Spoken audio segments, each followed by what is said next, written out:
Blanket Metalwork, June 25th, 2019. This is part 2 of testing this 204P, CTS 204P, which is the same composition pretty much to M390 and 20 CV. The Rockwell is 64.5 plus Rockwell. Previous video I'm tested with 15 degree precise, and this is the 18 degree precise. Thickness behind the edge stay the same, actually a little thinner, but I will put it the same here at 9/1000 of an inch here. And so I would, rather than tape up the edge, I would try to test maybe this section, maybe like that, and I call it good. Alright, and to start out, the edge starting now, same sharpening using Edge Pro at in this case 18 degree precise, deburr at 2K diamond plate, and then deburred at 8K or 3 micron DMT.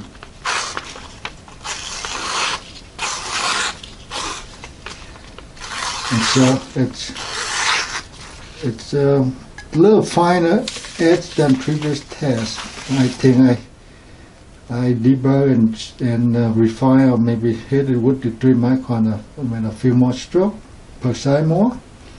And so, and that is the initial edge. And so here is a zip tie. Let's see.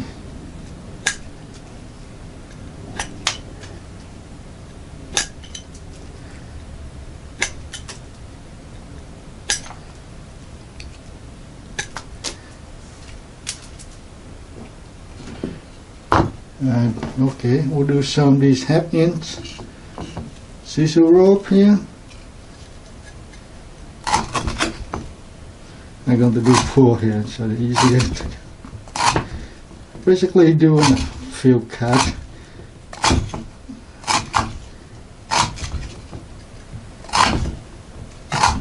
It's fairly aggressive, so I can get, doing a pull, cut, and push down like this. So almost, I guess I can push it too. So, alright. So basically that, and this is horse butt leather, and so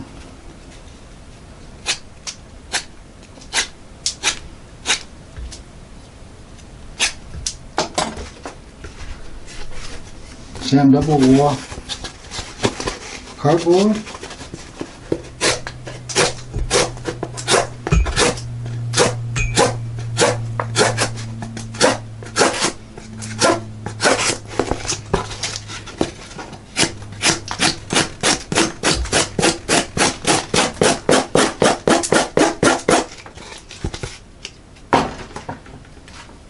When the dealer,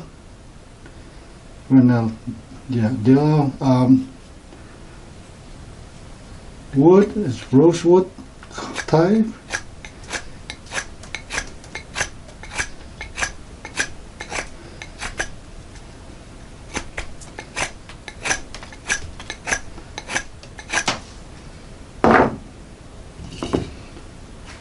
Okay.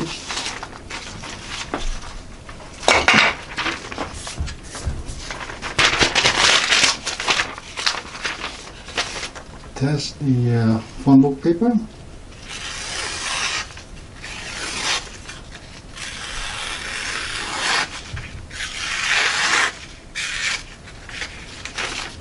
It didn't catch down there because the paper fold, that's all. So smoothly go through the phone book. And last time when I did the 10-2 cable, it started out ripple and then repeated let me see, cut, which is make the turn the ripple into a microchip or a chip, and so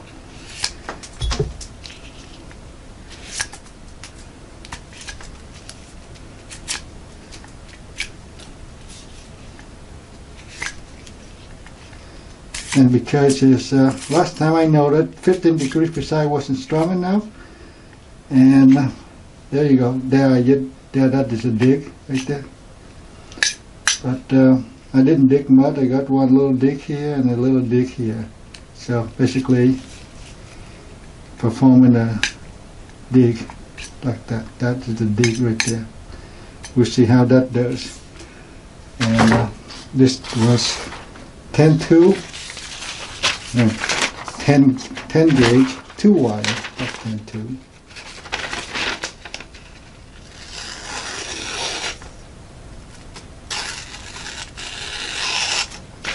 It's noisier for sure,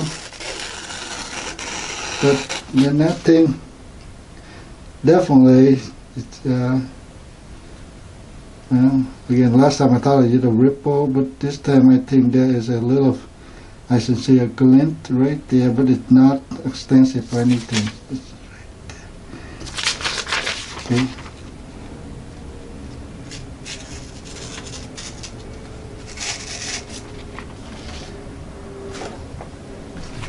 This is an 8 gauge, 3 wire, waterproof outdoor cable. It can carry about 50 amp, 220 volt. Anyway, and this is a multiple string. It's a lot harder and tougher than the indoor orange cable here.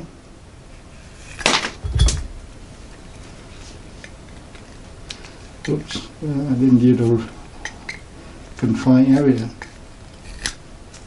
Alright, so I strip it. And this one, I will use the middle one here because they're the grounding.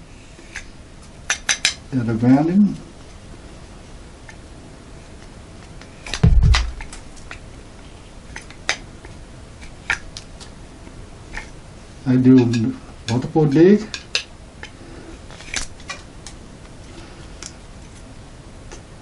This steel is really a brittle. I think I consider, for my heat treat, I consider this is more brittle than I'm doing D2 steel.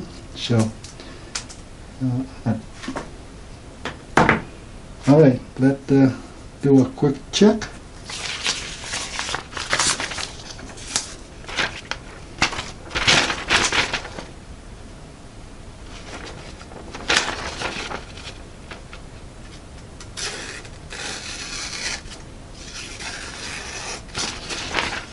They hesitate, but again, I think pretty.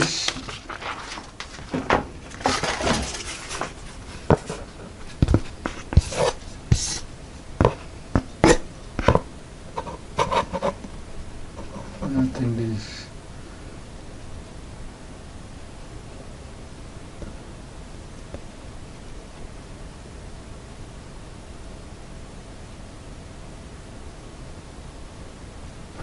Overall, I think the edge is a lot. 18 degrees psi is about 1.76 times stronger than 15 degrees psi. But not 2 times, but 1.76. When using the simple calculation of volumetric of the edge, how much steel, and translating to the strength. So far it's strong, and this is sand dried out. This is chicken bone. I'm going to again doing a quick fill cut on the soft end here with it.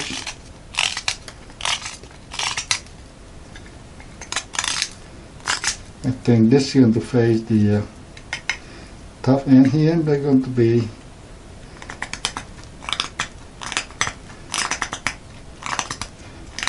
I mean, if you were using steel, say at a lower Rockwell, and high sharpness, like keenness like this, and when you're ready to cut into bone like this, the super fine apex is too little metal for unpredictable break of the bone and high hardness like this. Your edge going to yield, and so. And in this case, again, where there is a tiny ripple you cannot see with the bare eye, or a roll, doesn't matter. With tire, damage is damage, and we see how it does. And we'll translate it out to it. Whether ripple you are to sharpen it out, or you as a roll you have to sharpen it out, or microchip so small then you have to sharpen it out. And so, doesn't matter which one, but we'll see how bad it is. That's all.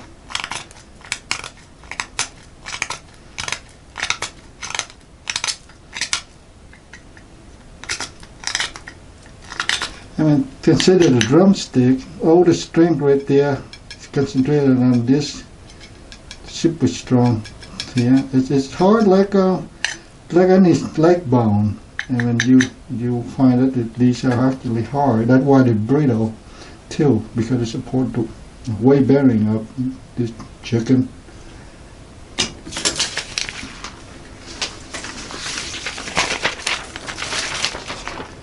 Alright, we see how that whittling does to this 64.5 Rockwell.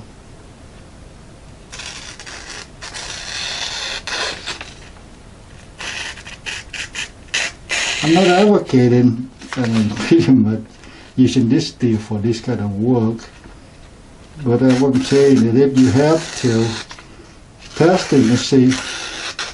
There are a couple of hesitation. I'm pretty sure that there is some micro,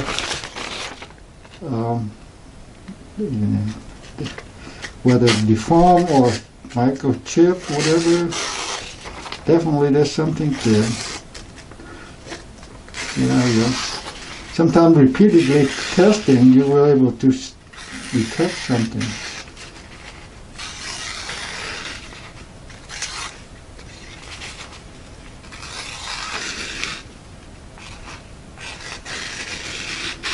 Yeah, but hesitate.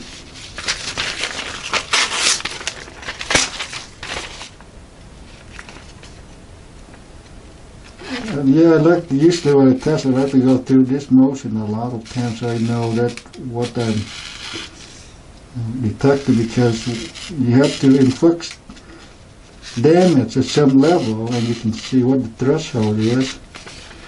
I mean, where the threshold, and then when you exceed the threshold, what the damage, the magnitude of the damage be, the total damage. So in this case, there's micro deformation, and if repeatedly, I mean, in fact, within the bone, if you push exceeding the yield strength of the apex, so that's thin cross section, and you keep pushing it, and laterally, first you laterally bend it, and then next thing you know, you push further. Then yeah, at some point they will fold over to certain, they're only able to bend certain extent, and then it will fracture.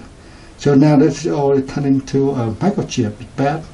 Well, if you have a say high ductile steel, when you fold it over like this, a little bit bent over, and now you fold further down, and for these high carbide volume, you cannot straighten it out again. You only really ductile steel, meaning very soft, maybe in the mid-50s Rockwell, you can actually do this, I mean, once or twice before it's going to, because when you bend over something, let's say this one, when you bend over something, you stretch this part, you compress this part, you see the wrinkle? And when you stretch it out, the compressed part now creating a crack line right along there. And this thing now turned into compressed, but this is the stretch part. Now you compress the stretch part. So if you try to bend the other way, and that's why when you can do a few times, I mean like aluminum, it's going to break because it's necking, it's stretching. And so, yep, and you can only stretch maximum amount unless it's something extremely ductile. Well, anyway, I'm going to do all these tests, and it's stable enough. And as always, I wish I had to do a last thing, and that was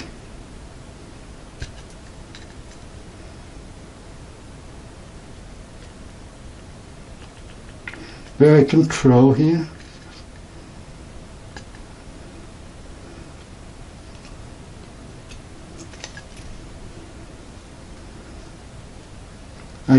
I cut in, but I did not exit here. What about the exit? I would cut the big guy, big one piece here, you can see. That one there, easier to exit with this thing. Copper is not hard, but again, when you turn into a prime motion,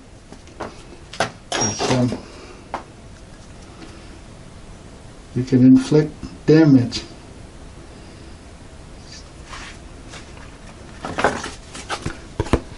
You can see the apex band. When every time you see the reflections funny, that is a band. And when you see a clean cliff, that is a chip. So you can see the little band right there. It reflects funny because it bend. But again, if you repeat bend in the same spot, yes, it will break off. Anyway, thanks for watching.